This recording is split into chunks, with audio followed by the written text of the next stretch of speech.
Haleluya, senang sekali kita bisa jumpa lagi warga kerajaan. Dan dari ruang kerja saya, kita akan belajar bersama-sama kitab Yohanes pasal yang ke-9. Nah, kitab Yohanes pasal yang ke-9 ini bertemakan di balik masalah ada kemuliaan. Ya, sekali lagi, di balik masalah ada kemuliaan. Mari kita baca bersama Yohanes 9 ayat yang ke-25.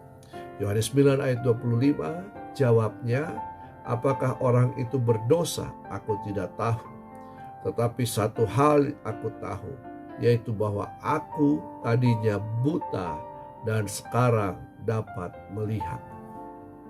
Nah, masalah bisa terjadi karena kebodohan kita, atau karena orang lain, atau karena memang Tuhan mengizinkan kita dengan tujuan untuk memurnikan hidup ini. Nah, betapa sering dalam masalah tersebut kita cenderung menyalahkan Tuhan secepat perkataan kita. Betapa sering dalam kehidupan kita mengalami masalah, kita cenderung menyalahkan Tuhan, dan acap kali kita lakukan hal tersebut. Nah, ketika kita dalam masalah atau orang lain ada dalam masalah, seringkali orang di sekitar kita menghakimi dengan perkataan, ini karena dosamu, karena kau tidak taat, bla bla bla bla bla. Ya, sama seperti para murid bertanya kepada Yesus tentang orang yang buta. Kesalahan siapa sampai ia buta? Apakah ia atau orang tuanya yang berbuat dosa? Nah, apa yang dijawab oleh Yesus? Yesus menjawab mereka, bukan dia, bukan juga orang tuanya, tetapi karena pekerjaan-pekerjaan Allah harus dinyatakan di dalam dia. Nah, tidak selamanya masalah karena kesalahan kita sendiri yang diakibatkan karena kelalaian atau kebodohan kita. Juga tidak selamanya karena kesalahan orang tua atau orang lain yang terkoneksi dengan kita sehingga kita merasakan akibatnya juga. Tetapi hal itu terjadi karena keadaan tertentu. Supaya apa? Supaya kuasa Tuhan dinyatakan lewat masalah tersebut. Seperti orang buta lewat kesembuhannya. Ia menjadi kesaksian tentang apa yang dilakukan oleh Yesus dan siapa Yesus bagi banyak orang.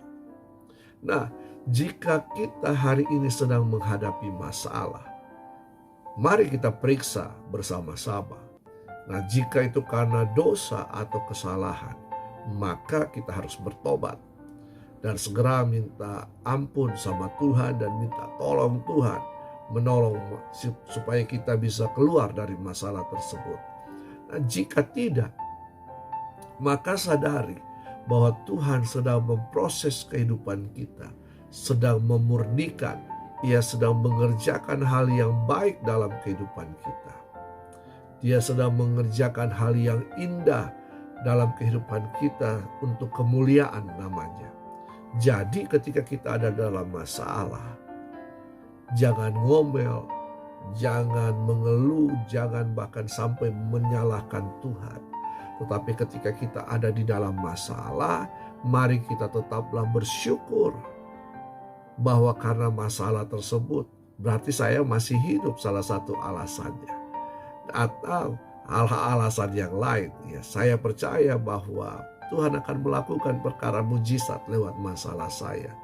Bahkan ya saya tahu bahwa di balik masalah saya ada kemuliaan yang Tuhan siapkan. Nah, kita harus bersyukur untuk masalah itu.